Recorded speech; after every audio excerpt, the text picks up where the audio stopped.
నమస్తే, welcome to our channel. నేను పద్మిని. ప్రస్తుతంతో పాటు సోషల్ యాక్టివిస్ట్ కృష్ణకుమారి గారు ఉన్నారు. మాట్లాడదాం. మేడం నమస్తే. మేడం, వంగవీటి రాధా గారు రకరకాల న్యూస్లు ఇప్పుడు ఆయన గురించి తెగ హల్చల్ చేస్తున్నాయి. ఆయన మళ్ళీ వైసీపీలోకి వైసీపీ పిలుస్తోందనో లేకపోతే వైసీపీని ఆయన నిరాకరిస్తున్నారనో ఇట్లా రకరకాలు. అసలు ఏంటి స్టోరీ? నిజంగా ఆయన వైసీపీలోకి వెళ్తున్నారా, టీడీపీలోనే ఉన్నారా, ఏం జరగబోతుంది?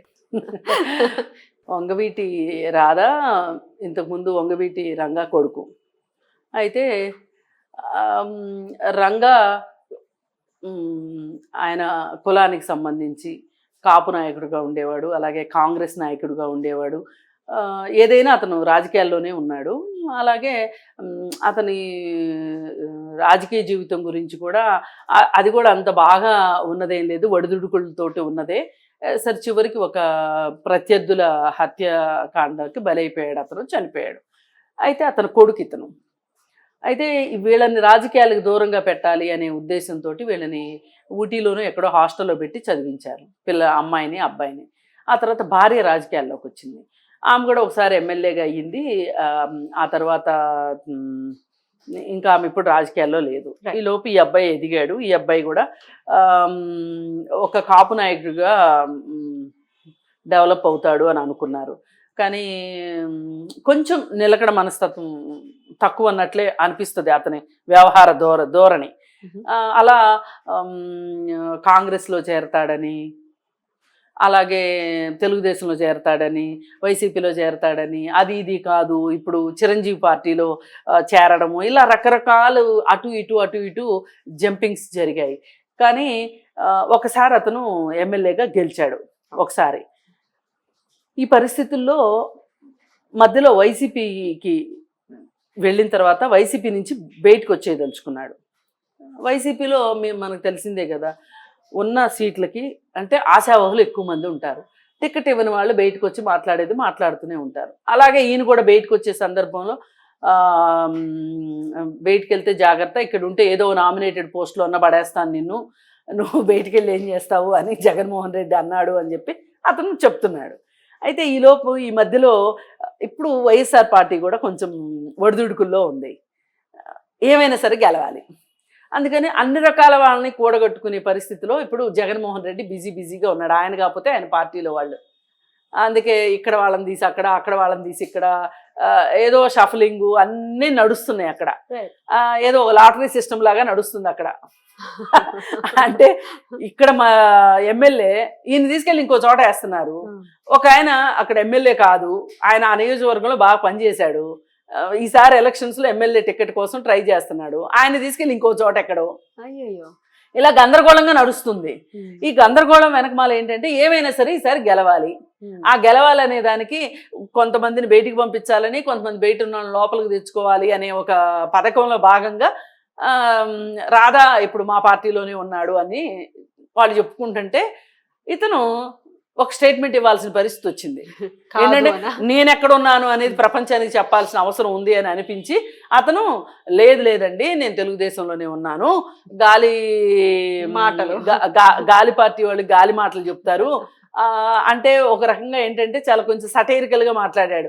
ఇప్పుడు అది ఫ్యాన్ గుర్తు కదా దానికి, అందుకని చెప్పి అది ఆ గాలి వాటం ప్రకారం ఏదో చెప్తా ఉంటది, ఎవరు నమ్మకండి నేను తెలుగుదేశంతోనే ఉన్నాను. అసలు అప్పుడు ఈయన బయటకు వచ్చేటప్పుడు నువ్వు ఆత్మ పరిశీలన చేసుకో, బయటకు వెళ్ళాలి అనుకున్నప్పుడు అని చెప్పి జగన్మోహన్ రెడ్డి అన్నాడంట. ఆ మాటను ఇప్పుడు గుర్తు చేసి ఈయన ఏమంటున్నాడంటే అసలు ఆ పార్టీలో ఉన్నోళ్ళు ఆత్మ పరిశీలన చేసుకోవాలి, ఆత్మ పరిశీలన చేసుకొని వచ్చి తెలుగుదేశంలో జాయిన్ అవ్వాలి అని చెప్పి ఆయన ఒక స్టేట్మెంట్ ఇవ్వడం జరిగింది రాధా. ఇది ఇప్పుడు ఒక పెద్ద చర్చనీయాంశం అయింది.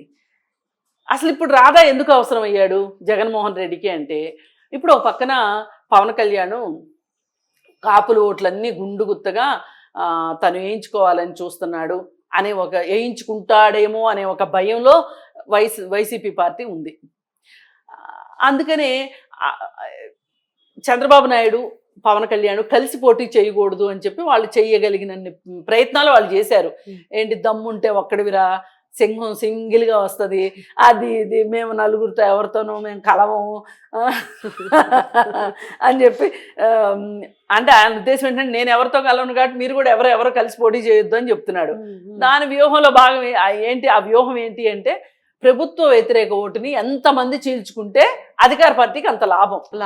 అందుకని ఏమంటున్నాడు, నా ప్రభుత్వ ఓటు మళ్ళీ పైకి చెప్పరు కదా, ప్రభుత్వ వ్యతిరేక ఓటు ఎవరూ చీల్చుకోకుండా ఉండాలి అంటే అందరూ పోటీ చేసే విధంగా పావులు గదపాలి అని చూస్తున్నాడు. ఈయన ఎట్లా ఉన్నాడంటే, ఈయనకి వాళ్ళ మనసులో దూరేసేసి వాళ్ళ అభిప్రాయాల్ని మార్చేసేంత తెలివితేటలు ఉన్నాయి అన్నట్లుగా పవన్ కళ్యాణ్ను చంద్రబాబు నాయుడు కలిసి పోటీ చేయొద్దు అని ఈయన ఏదో పావులు గదుపుతున్నాననే భ్రమలో ఉన్నాడు. కానీ వాళ్ళిద్దరు కలిసే పోటీ చేస్తున్నారు. ప్రభుత్వ వ్యతిరేక ఓటుని చీలనివ్వరు వాళ్ళు. నువ్వు ఓడిపోయేది ఖాయం అనేది ఆయన, అంటే వాళ్ళిద్దరు కలిసి పోటీ చేస్తే నేను ఓడిపోతాను అనే సంగతి అర్థమైంది. అందుకని ఇప్పుడు ఏంటి, ఇప్పుడు కాపు నాయకుడిని ఒకరిని తన దగ్గరికి తీసుకొచ్చుకున్నాడు అనుకోండి, రాధాని, ఆ కాపులు నాతోనే ఉన్నారు అని చెప్పి కాపు ఓట్లు పవన్ కళ్యాణ్కి కాకోకుండా వైసీపీ పార్టీకి వేయించుకోవాలి అనేది ఇక్కడ వ్యూహం, ప్లాన్. కానీ దాన్ని బాగా బద్దలు కొట్టి ఆయన ఏదో అంటారు కదా, భూష్మాండం బద్దలు కొట్టినంత వార్త చేశాడు ఇప్పుడు రాధా ఎప్పుడు ఇట్లాగే సంచలనాత్మకంగానే మాట్లాడతాడు, వార్తల్లో నిలుస్తాడు. అతను రాజకీయాల్లో విజయం సాధించిన దానికన్నా వార్తల్లో ఉండడం వల్ల ఎక్కువ విజయం సాధించాడని చెప్పుకోవచ్చు. ఏది ఏమైనా ఇవాళ ఎవరైనా సరే ఆంధ్రప్రదేశ్ సంక్షేమం కోరుకునే వాళ్ళు ప్రభుత్వ వ్యతిరేక ఓటులు చేల్చకుండా పవన్ కళ్యాణ్ ఏ మాట అయితే అన్నాడో ఆ మాట మీద నిలబడి ఉంటే ఆ ప్రజలకి న్యాయం జరుగుతుంది. కనీసంలో కనీసం ఆ రాష్ట్రంలో అద్భుతాలు జరగకపోయినా ఆ రాష్ట్రానికి ఒక రాజధాని అయినా ఉంటుందని నా వ్యక్తిగత అభిప్రాయం. అయితే ఇప్పుడు ఏ పార్టీ వచ్చినా, ఎవరు పోటీ చేసినా, ఎవరు కలిసి పోటీ చేసినా, ఒకవేళ కలిసి పోటీ చేయనప్పటికీ ప్రజల కోసం, ప్రజల సంక్షేమం కోసం, ప్రజల చేత ఎన్నుకోబడేటటువంటి ఆ వ్యక్తి ఎవరైతే ఉంటారో అలా ప్రజల కోసమే ఇదంతా కదా. మన డెమోక్రటిక్ కంట్రీలో ఉన్నాం మనం. ఈ సింహం సింగిల్ గా వస్తుంది, ఇవన్నీ ఈ డైలాగుల్ని ఎలా అర్థం చేసుకోవచ్చు? అంటే మీరు ఇందాక చెప్పినట్టుగా ఓట్లను చీల్చకుండా చీల్చేయాలి అనే కదా వాళ్ళ పన్నాగం. అంతే వాళ్ళ ఉద్దేశం అదే. ఇప్పుడు ఎంత దాని మీద డైలాగ్, సినిమాటిక్ డైలాగ్స్ కొడితే వర్కౌట్ అవుతుందా అసలు? సింహం సింగిల్ గా అంటే వాళ్ళ గాంభీర్యాన్ని చాడుతున్నారు. ఇదంతా మేకపోతు గాంభీర్యం. మనకు తెలిసిందే కదా, మేక తను పోటీ పడలేనని తెలిసి కూడా గాంభీర్యం ప్రదర్శిస్తుంది. అట్లాగే ఇది మేకపోతు గాంభీర్యం అంటారు దీన్ని. లోపల పరిస్థితి అంతా ఎలా ఉందో వాళ్ళకి తెలుసు. ఎవరెవరు జత కడుతున్నారు, ఏ శక్తులు ఏకమవుతున్నాయో కూడా ఆయనకు అర్థం అవుతూనే ఉంది. కానీ మేము స్ట్రాంగ్గా ఉన్నాము అని చెప్పాలనుకుంటారు. ఇప్పుడు కొంతమంది అప్పులు చేసిన వాళ్ళు కూడా పెళ్ళిళ్ళు ఘనంగా చేస్తారు, అప్పు చేసైనా సరే. ఒక లైఫ్ స్టైల్ని చాలా ఘనంగా ఖరీదుగా నడిపిస్తూ ఉంటారు కొంతమంది. ఎందుకంటే అది కొత్త అప్పులు పుట్టడం కోసం, పాత వాళ్ళు అడగకుండా ఉండటం కోసం. వాళ్ళు ఈయన పరిస్థితి బాగానే ఉంది, ఇప్పుడు దివాళా తీశాడు అంటే జనాలు పరిగెట్టుకుంటూ వెళ్తారు, కానీ బాగానే ఉన్నాడు అంటే మన డబ్బులు ఎక్కడ సేఫ్ గానే ఉంటాయి అనుకుంటారు కదా. ఇది కూడా అట్లాంటిది. ఈయన ఏంటంటే క్యాడర్కి ధైర్యం కోసం, మా క్యాడరు వాళ్ళ క్యాడర్ అనుకోవాలి, మా నాయకుడు ఎంత ధైర్యవంతుడు కాకపోతే, ఎంత బలవంతుడు కాకపోతే ఒక్కడే వెళ్తానంటున్నాడు యుద్ధానికి.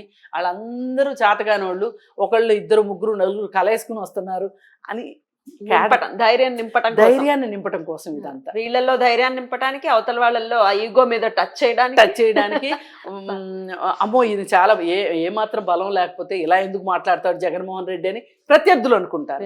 ఇలా ఉభయ కుశలో ప్రే అనమాట. అన్ని రకాలుగా లాభం జరిగేటట్లుగా చేసుకుంటారు.